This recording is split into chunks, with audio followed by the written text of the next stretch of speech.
All right, welcome back, everybody. I hope you're excited for today. We have four new guests with us today, and they are medical students at the Carver College of Medicine. So I am going to turn it over to them. But first, I want just to kind of give you a rundown of what we're going to do during this virtual session. So we'll have everybody introduce themselves, just the medical students, not everybody. And then I will send you into your breakout rooms again, and in your breakout rooms is where you're going to do the activity for the day. And then you'll just leave when you're done with your activity in your breakout room. So we won't come back as a big group like we did yesterday. So if one of the medical students wants to start, I'll have you guys say your name, what year in medical school you are, and then why you decided to go into medicine.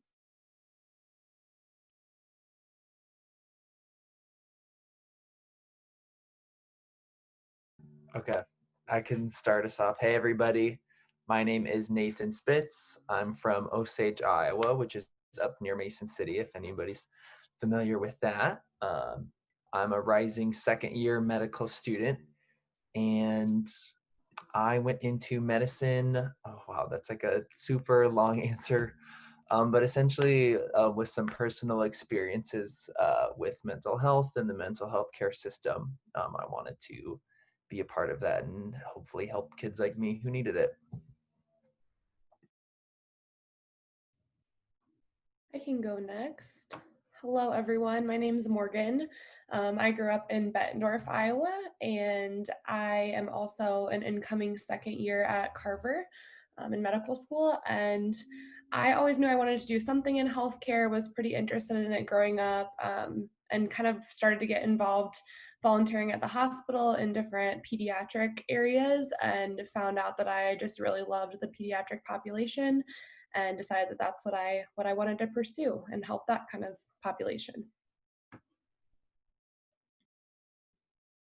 Hi guys, my name is Caitlin and I am from Solon, Iowa, which is just 15 minutes north of Iowa City.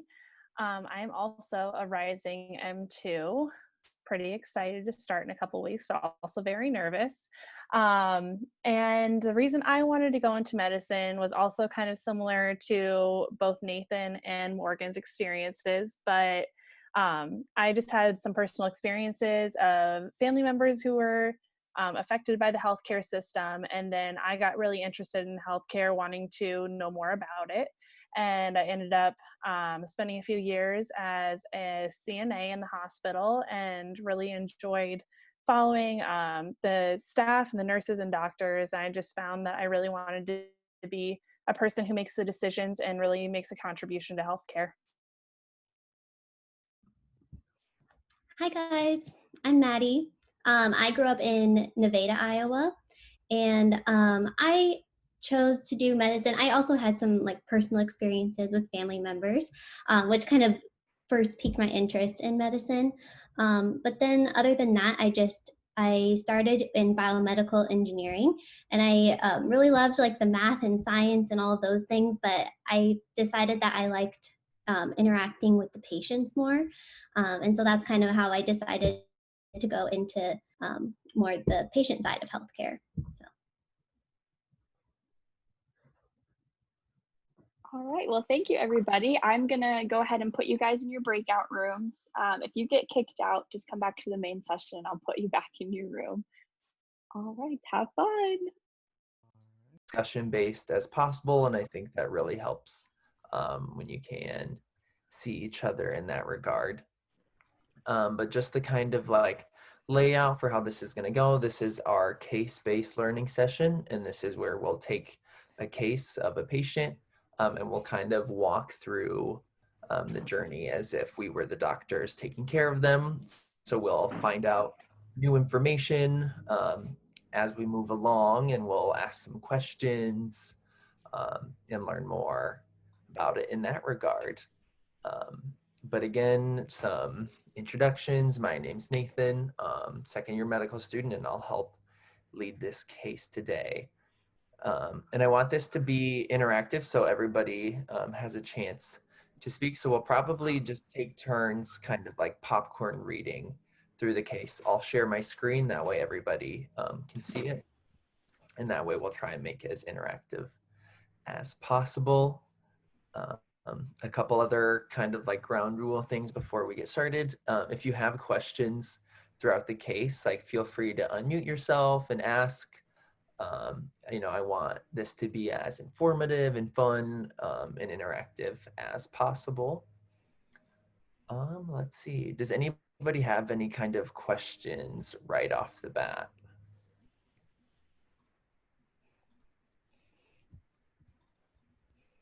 Okay, if not, I will pull this up and I'll share my screen. All right, I'm sorry, let's pull this up. And all right, so not that. I'm so sorry. It's like watching your teacher when they don't know how to run the presentation. Okay, so welcome everybody to the Junior Medical School Case-Based Learning session. So again, as kind of like a layout, what we're gonna do is we're gonna learn about the patient's history and what brought them into the hospital, kind of their prior experiences. Then we're gonna take a look at their lab results and test results to see what's going on inside their body.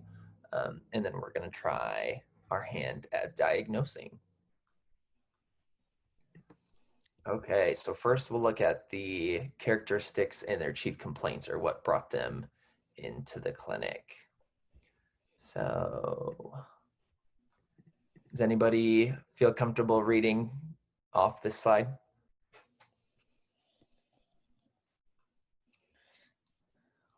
Yeah, go for it. Kelsey Day is a 13-year-old girl whose parents scheduled an appointment for her at an outpatient pediatric clinic because she was complaining of an abnormally sore throat. Awesome. Okay, so this is kind of the chief complaint. So in the clinic, what we call our chief complaint is the kind of major concern that the person is coming into the clinic with. All right, so now we've got the history of present illness, and this is where we'll get to learn more about what's going on. All right, who would like to read this paragraph? I can't see anybody, so if anybody feels comfortable, just unmute yourself and get started.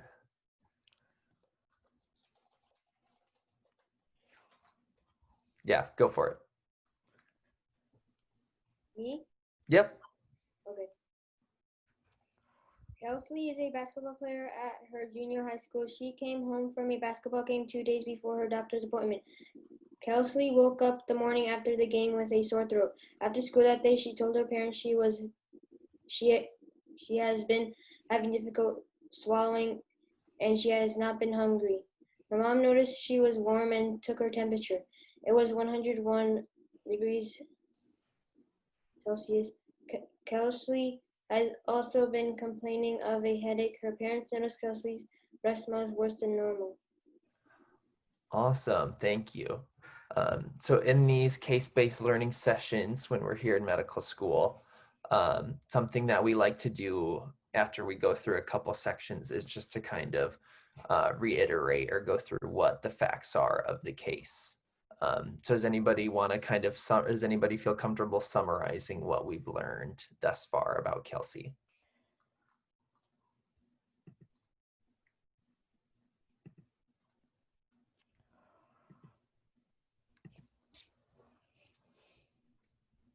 There's a lot of information, but so we discovered that after her basketball game, she woke up with a sore throat, and that she's been having trouble swallowing and she hasn't been hungry. So it looks like her temperature is 101 degrees Fahrenheit. Does anybody know what the kind of normal body temperature is? 98 degrees Fahrenheit. Yeah, yep, 98.6 degrees. And we usually consider anything above 100 a fever. So it looks like she has a fever. She also has a headache. And they also noticed that her breath smells worse. Does anybody have any kind of initial ideas what they think could be going on with Kelsey? I mean, it's hard to know exactly what's going on because we don't have all the information, but Flu. sometimes flu. Okay, that's a good guess. Bronchitis. Bronchitis, yeah, kind of more. Do you want to share what bronchitis is? It's respiratory disease. I'm not sure exactly what it is. I've never had it. Yeah, bronchitis is like inflammation in your lungs. Okay. Does anybody else have any ideas on what they think could be going wrong with Kelsey? Pneumonia. Pneumonia, yeah. What do you know about pneumonia? I'm pretty sure it's when you get some fluid in your lungs. I've had it like a couple times, but it really sucks and you need a lot of antibiotics. Yep, exactly. Yeah, pneumonia is the accumulation of fluid in your lungs, and that's a good guess. I mean, that could, with all the coughing, could make her throat sore. What kind of information would you guys like to, or would you all like to learn more about before we, if you were to run any kind of tests or get any images, what kind of things would you run if you were her doctor?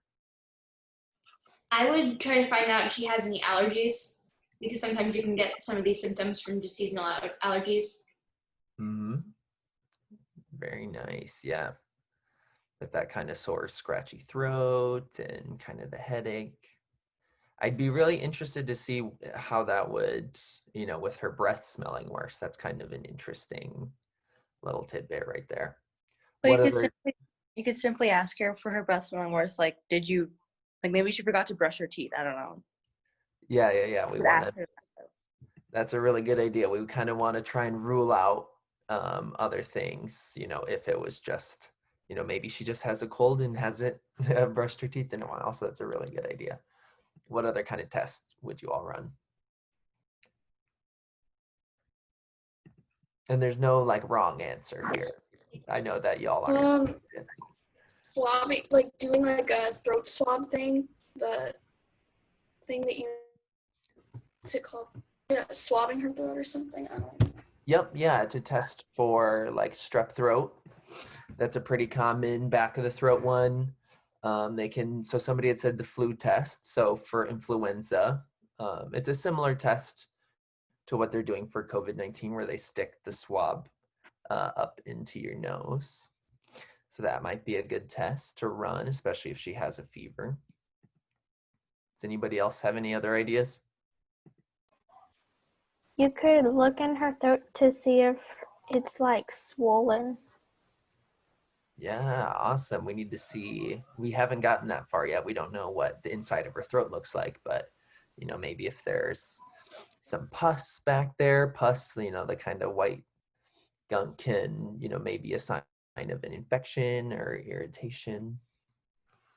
All right, I think y'all gave some like great ideas. So we'll move through the case and we'll see if these doctors decided to do any of those tests. So now we're going to get to the patient history and we're going to learn more about Kelsey's past medical history. Who'd like to read this one? Can we have somebody who hasn't read yet?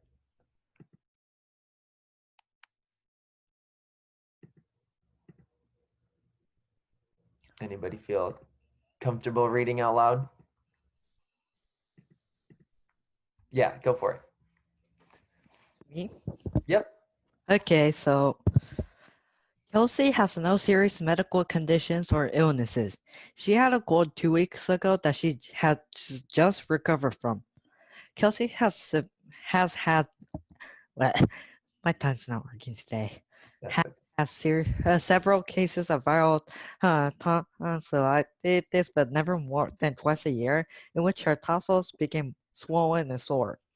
She has not had her tonsils removed. Awesome, thank you. Has anybody here had tonsillitis or had their tonsils removed?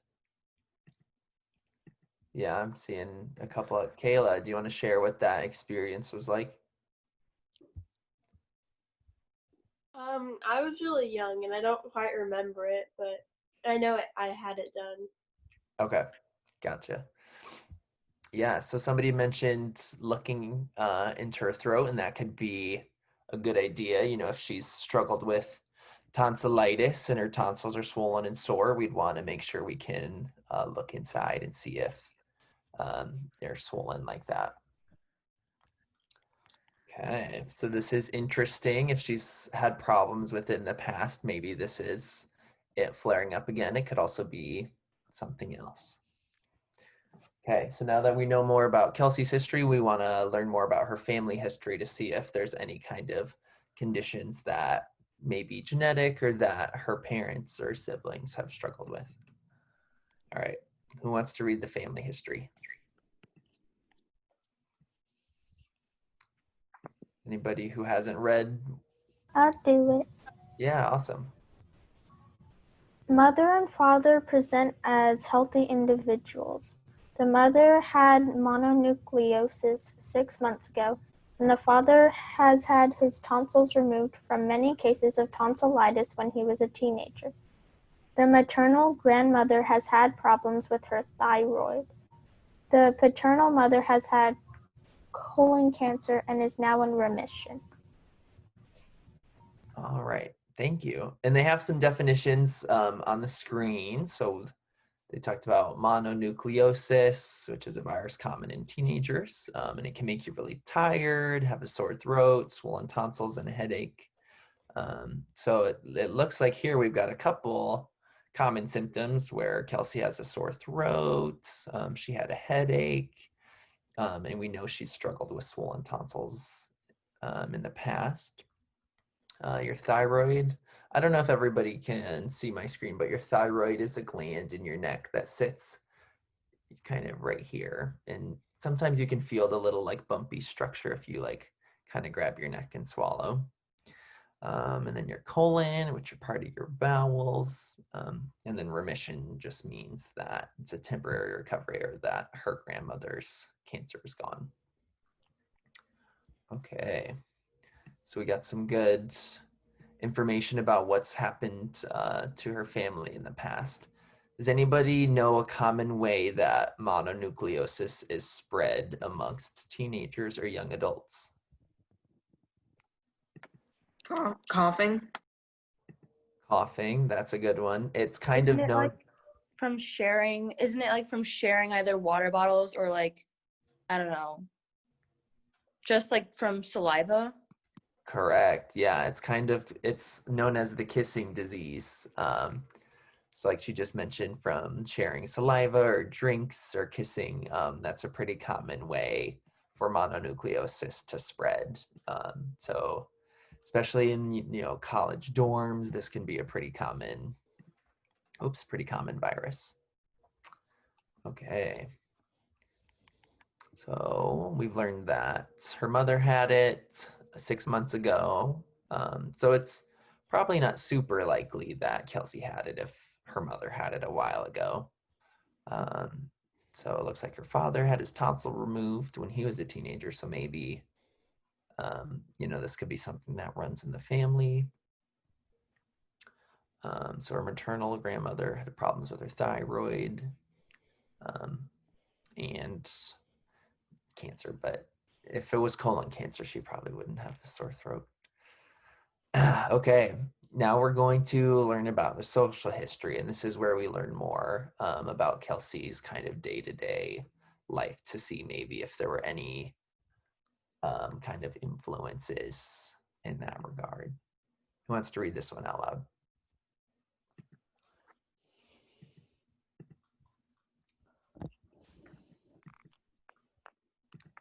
Kelsey has one brother who attends college an hour away and has not seen him for a month. Kelsey attends basketball practice 3 days a week with 2 basketball games a week. She attends a junior high school nearby with a class of 150 students. The cold and flu have been going around at school for the past month. Parents are not smokers. Awesome, thank you. So she plays basketball, and we knew that she got sick or she came home after a basketball game or practice and wasn't feeling well. And we learned that the cold and flu has been going around and that her parents aren't smokers. Why do y'all think it's important to know whether or not her parents are smokers? Because breathing in secondhand smoke from someone else's cigarette can have dangerous repercussions on especially children's lungs. Yeah, exactly. Very good. And somebody else had also mentioned allergies. Maybe she could be allergic to that kind of smoke as well. So that's always a really good piece of information to know. And let's see what else. Is there any other kind of, now that we've kind of learned more about Kelsey's personal history and her family history and her social history, are there any other kind of questions that you all would ask Kelsey, or any other kind of tests that you want to know? You could ask her, like, does she have, like, I don't know, is she in a relationship? Does she have, like, a boyfriend or a girlfriend? Yeah, that'd be super important to know. Is anyone that she knows, like any of her friends, gotten the flu or the cold? When was the last time she had tonsillitis? Because it says she had it like twice a year. Yeah, we want to know if that's been like happening recently. And like somebody had just mentioned, if any of her friends had gotten it. Yeah, I mean, she has a pretty big class of 150 students, but it'd be, really nice to know if somebody that she's spent a lot of time with also has gotten sick, whether that's a boyfriend or girlfriend or anything like that.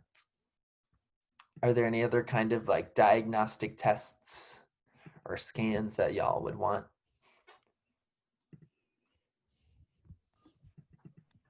Probably the flu test. Yeah, I would probably start there too, especially if it's been going around in the school. That's a pretty common uh, way to get the flu. So that would be a pretty easy thing to kind of rule out. And then if it's negative, then we can, look into other tests, see if something else is going on. Maybe check for strep. Strep, yeah, that would be a really good test as well, because the flu, it can affect, a lot of different parts of your body, whether it's your stomach or your throat. But strep is pretty common to, it's called strep throat, so it can definitely centralize there. And Kelsey had trouble swallowing and a sore throat, and had a fever. So that would be a really good test to run as well. Does anybody else have any other ideas? Labs, maybe. Yeah, see if she has an infection with her blood levels, to see if she has any increase in white blood cells, which are the cells in your body that fight infection. So if we saw an increase in her white blood cells, that might mean she has an infection. So that would be something really good to do as well. All right. Now we're going to move into the review of systems, and this is where doctors ask kind of more targeted questions. So they'll ask specific questions about her headache, or they'll ask specific questions about her throat or her lungs. So that's where we're going to move to next. Who'd like to read this part? It's pretty short.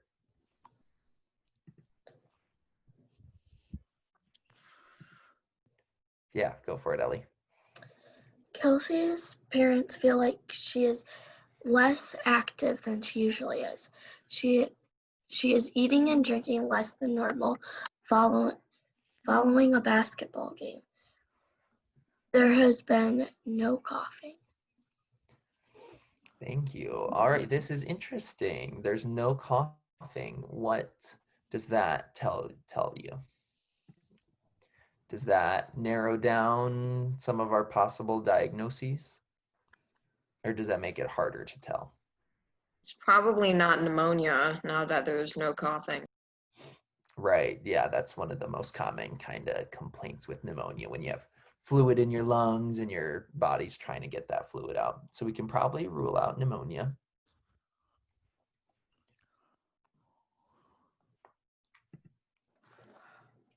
What else? What does this no cause? Does anybody have any thoughts or ideas what that would tell us?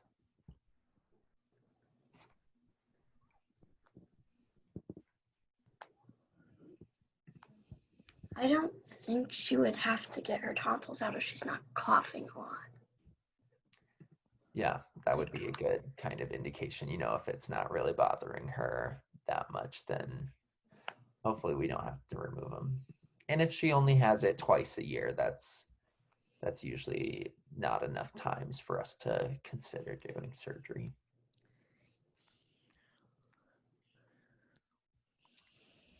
All right, now we're going to move on to the physical exam. And so this is where the doctors will do things like take your heart rate, see how fast your heart is beating. They'll listen to your lungs. They'll get a height and weight.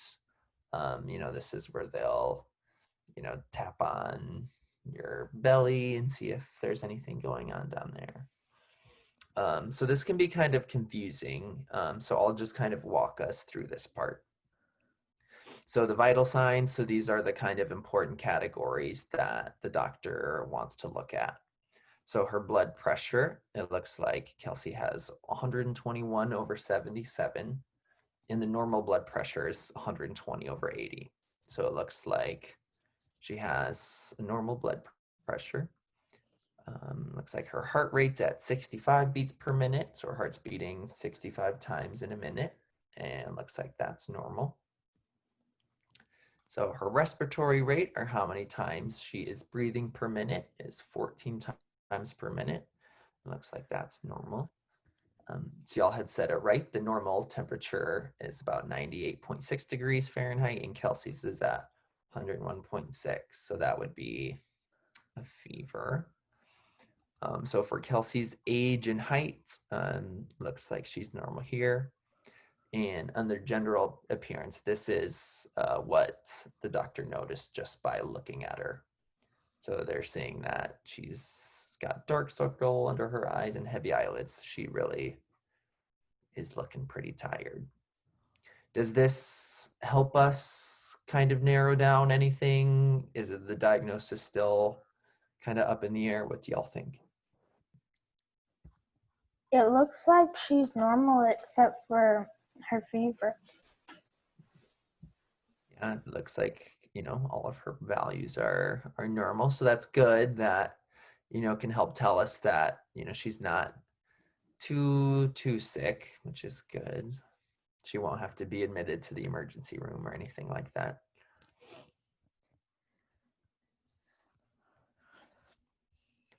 Okay, so now there is more of the physical exam, and this is where we're going to look into Kelsey's throat. Does anybody want to read this section?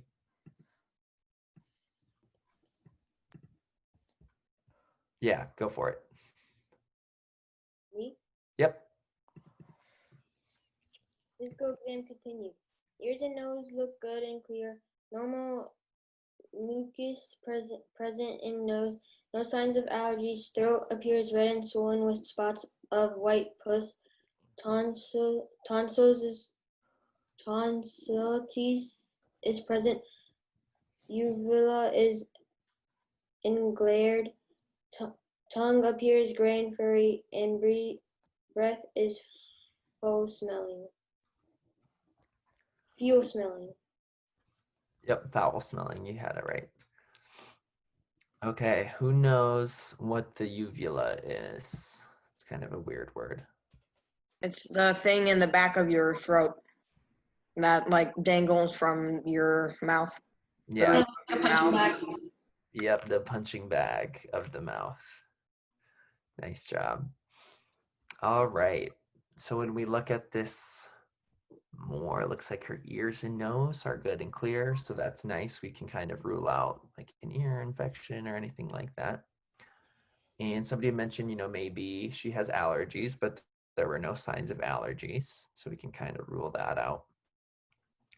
So her throat appears red and swollen with spots of white pus. What do y'all think that means?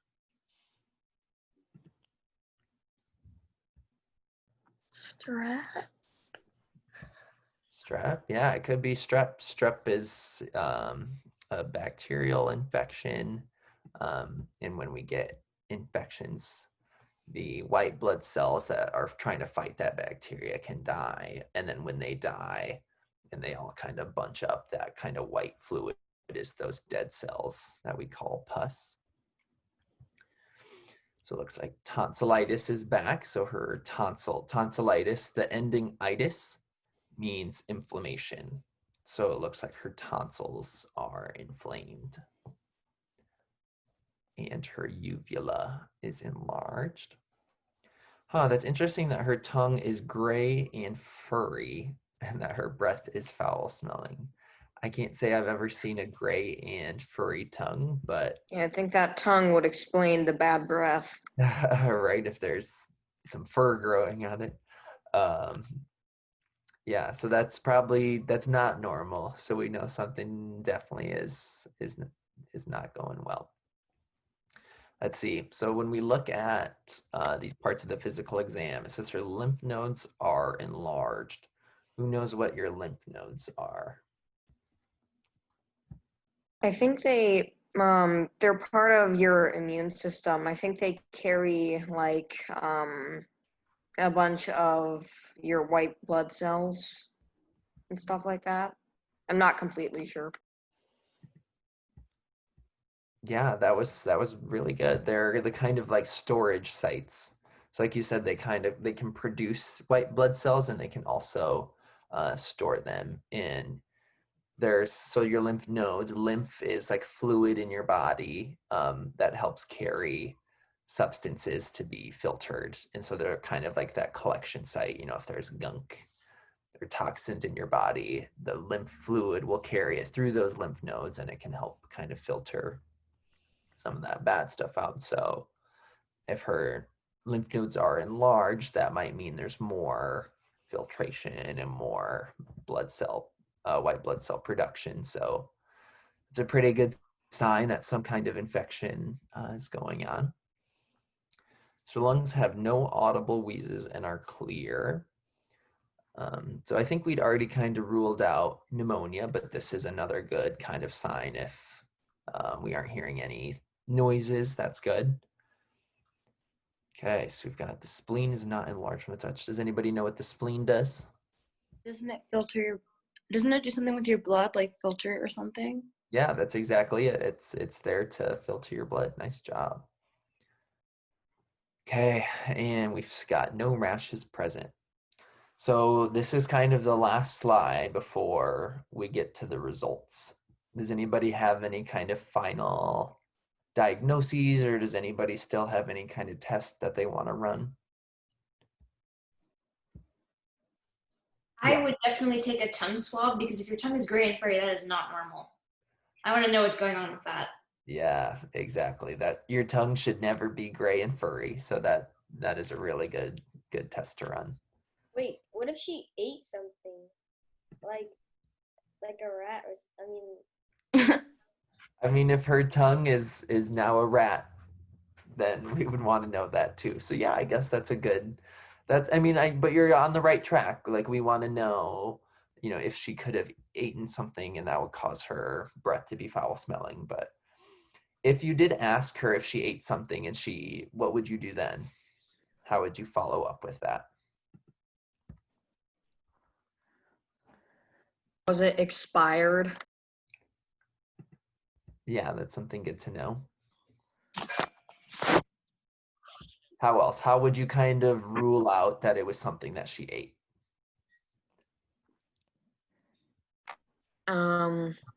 See if it's in her stomach, maybe somehow. Ask if she's allergic. These are good things to know. I was thinking something along the lines of how long this lasted for, and ask if she brushed her teeth afterwards. If it was something that, her breath only smelled bad for an hour or two after she ate, then we could say, okay, maybe it was just something that she ate. But if this has lasted for a couple of days, then it's probably not something that she ate, and it's probably something going on in her body. So that might be a really good question to ask on how long has this gray and furry tongue been lasting. Okay, does anybody else have any kind of final diagnoses or guesses at what's going on with Kelsey?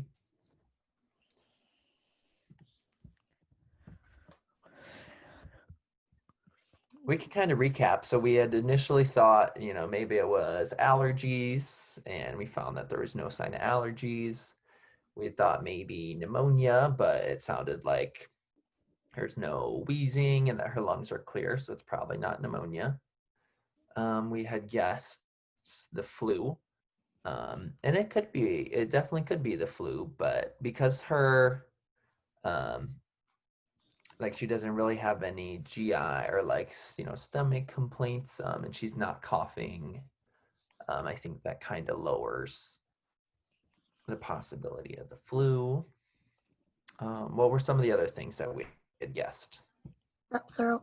Strep throat, yeah, that could be a very real possibility, especially as she's got pus in the back of her throat. That means there's an infection going on there.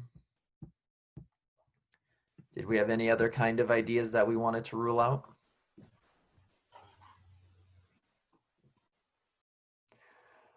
Okay, all right. Are we ready for the results? Can we get a drum? I don't know, just kidding. We don't need to have a drum roll, but I mean, we could if we wanted to.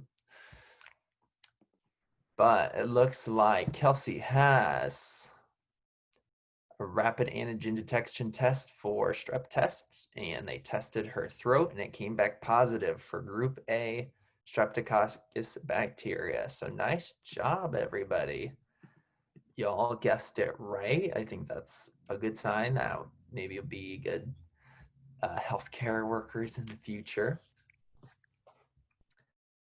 There's some kind of questions here that we can go through. Does anybody have a guess on what some of the differences are between a viral and a bacterial infection? Isn't viral like it just has RNA and then bacteria has DNA? Yeah, there are some viruses that are DNA, but that's a really good kind of distinguisher. Bacteria. Don't viruses need a cell other than their own to reproduce? Maybe. Yes. Yep, they struggle to survive on their own, and like you said, they need to use another cell's machinery to reproduce. And aren't they technically not alive, which is why you can't kill them with antibiotics? Correct. Technically they're not living like a bacteria. Right. Exactly. There's kind of the criteria to determine if something is alive or not, and if it can't survive outside of a cell.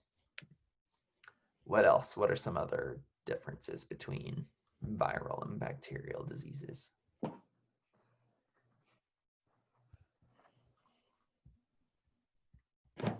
I think viral is more commonly spread person to person, like coughing, kissing, all that other stuff, touching. Yep. And I don't remember if somebody mentioned this or not, but the treatment, what's different in the treatment between a bacterial illness and... Bacterial infections can be fixed with antibiotics, and nobody really knows if there's anything that can be done to treat viral infections. Right. They have a couple there for some diseases, like HIV. There are antiviral drugs that can target specific viral proteins. But like you said, there's really not a whole lot. So if it was a viral, cold, like a lot of, the common cold is a virus, and because there aren't antivirals to treat the cold, that's why if you have a cold and you go to the doctor and they're like, it's a virus, we'll probably just get told to hydrate and rest and maybe have some chicken noodle soup or something like that. But you're right. Whereas if they swab it and they see that there's bacteria, like y'all had said, we can use an antibiotic to treat it. This might be a hard question, but does anybody know what the word coccus means?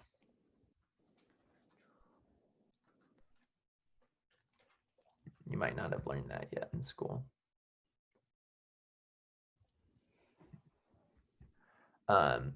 It's describing the shape of the bacteria, and coccus is circle, and so it's a bunch of little circles that make up the bacteria. Why was her tongue furry though? That is honestly a really good question. I've honestly never heard of that, so I'm gonna look that up right Yeah, now. she needs to be checked out for that. That's Okay. not normal at all. Strep throat, furry tongue. And this is something common in medicine too, is you'll always see weird things that you've never seen before. So using the internet and your resources is your friend. I mean, you have to use your resources wisely and check what sources they're coming from, but let's see. Maybe somehow she lost circulation to her tongue or something. That could cause like the gray part of it. Let's see. I don't know if y'all also want to look it up right now. Oh, coded for tongue. Let's see.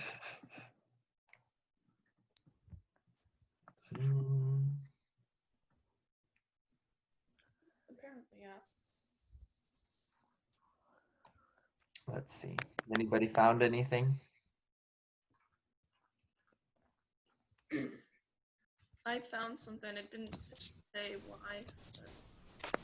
I found this thing, but I don't know how to say a lot of the words. Apparently, a gray furry film on the tongue is a common sign of strep throat. All right, so that's another sign. It says when filiform papillae do not shed properly, and there's a buildup of skin protein. Okay. And that's why it looks hairy. Gotcha. Okay. So that's just saying that part of the skin or the epidermis on your tongue is not being like sloughed or shed off, that it can build up. I still like the what if she ate a rat theory. Right. We still want to rule that out, you know? We want to make sure she's not eating any rats. Or if she is, that she's at least cooking them properly. Okay, but this brings us to the end of our case-based learning session. Does anybody have, any questions about the case, anything about medical school or college or high school or anything like that? We've got time. What kind of classes in college did you take to become a doctor? That's a really good question. So to get into medical school, you don't need to major in anything specific. So I was a psychology major, but most people are like biology or chemistry or like health and human physiology. The required courses that you have to take to get into medical school, you have to take chemistry, like general chemistry, and then organic chemistry. You have to take a couple biology courses. You have to take physics. You have to take, what else? A biochemistry course. So usually they require like a literature, kind of more general education. They require like literature and psychology to get kind of a more broad look like that. But what they call like prerequisites to getting in are pretty heavy in the science, like biology and chemistry and whatnot. That's a really good question.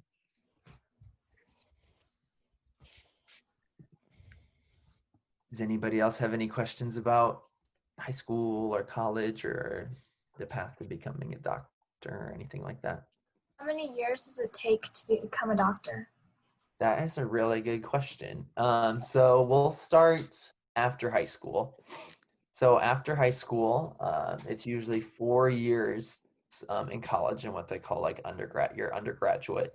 And in this 4 years, this is where you take those prerequisite courses. And then you'll graduate with your degree. And again, you can get a degree in anything. So one of my friends got her degree in dance, but also took those prerequisite classes. So she was a dance major and took dance classes, but also took all of the chemistries and biologies and whatnot. So it takes 4 years in undergrad, and then it's 4 years in medical school. And at Iowa, we have, within those 4 years, we have a year and a half of what they call like book learning, where we're going to lectures and taking tests and doing labs and things like that. And then in the next 2.5 years are what we call rotation. And this is where we will rotate through different specialties in the hospital. So we'll spend a month in surgery, and then we'll spend a month in pediatrics, or a month in OBGYN, or a month in psychiatry, and you get exposure and you learn more about each of these specialties. So that's 8 years of undergrad in medical school. And then after your 4 years in medical school, you will specialize, you'll choose your specialty, and they call that residency. And in your residency, it's where you, for example, like I want to, or, if I wanted to go into surgery, I would go into my residency specifically for surgery and train, learn more, and practice as a resident. And the residencies vary in length. The shortest are 3 years. So like family medicine, like to be a family doctor or a pediatrician, those are 3 years. There are some longer ones, like general surgery is 5 years, neurosurgery is like 7. But the kind of average is 4 years of residency. So if we were to start, graduating from high school, it would take about 12 years until you are a full-fledged practicing doctor. So it's a long process, but it's fun. You are continuously learning new things and pushing yourself and meeting other really cool people, and you get to help, others along the way. Do people ever drop out of medical school because it's too hard?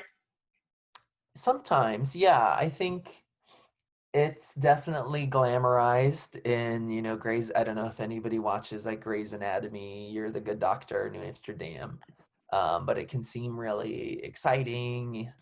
But medical school, like you said, it's long, it's hard.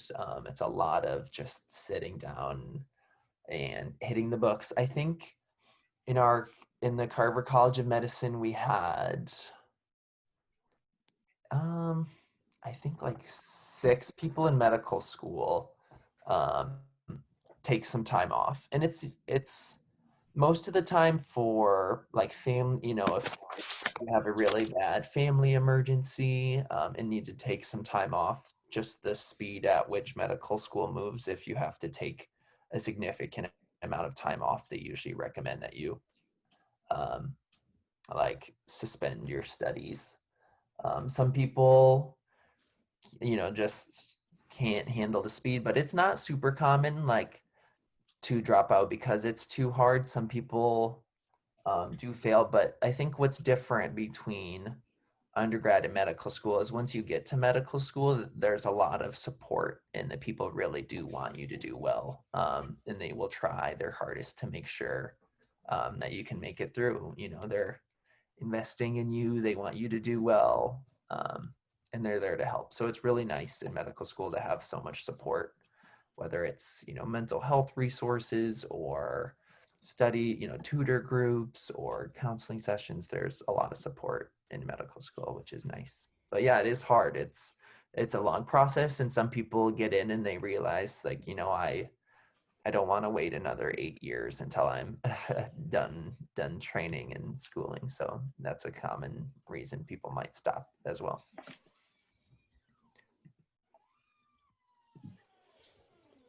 Does anybody else have any other questions?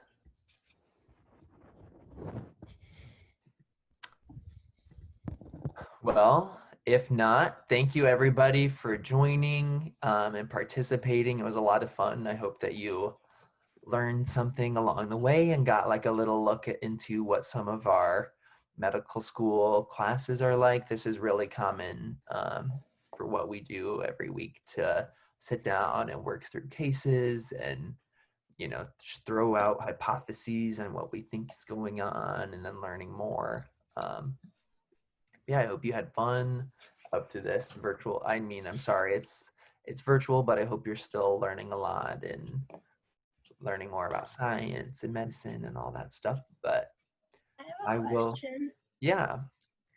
So there's obviously HIPAA. So when people they present cases, do they share the name of the patient or do they keep it secret?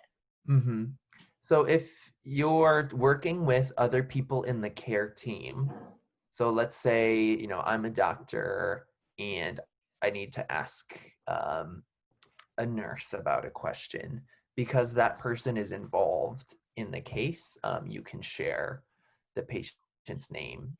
If you are sharing it with people if you're talking about the case with people who aren't involved in the direct care of that person, then like you said, with HIPAA, or it's like the Health Insurance Privacy and Protection Act, then you can't use a person's name.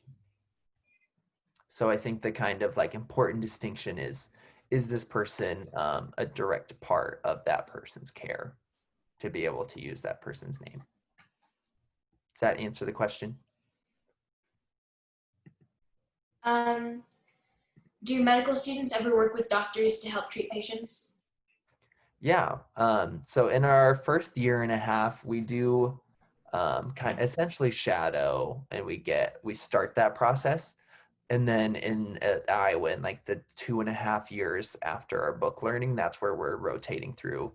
And we're in the clinic every day, doing interviews, running labs, helping to make diagnoses. In surgery, sometimes they can help, open or close or do sutures. They can, help decide dosages for medication. So once you get into the rotations, then yeah, that's kind of you're learning while doing. Your job in medical school is to learn, but you're kind of, the philosophy is see one, do one, teach one. So you observe it and then you practice, and that's kind of can you volunteer at a hospital before you're even in college, like when you're still a high schooler? Yeah, if y'all live around the Iowa City area, I think that's a pretty common thing for high schoolers to do. I volunteered at the hospital. Yeah, and it's a really great exposure, I think, if you have the time. I mean, it's always great to volunteer and give back, but through volunteering, you can get more exposure, and you'll see not only doctors but how other healthcare staff work. Maybe you like more the role of a physical therapist or a nurse or PT, or I said PT, but it's I think a really good exposure. It's a great way to shadow as well.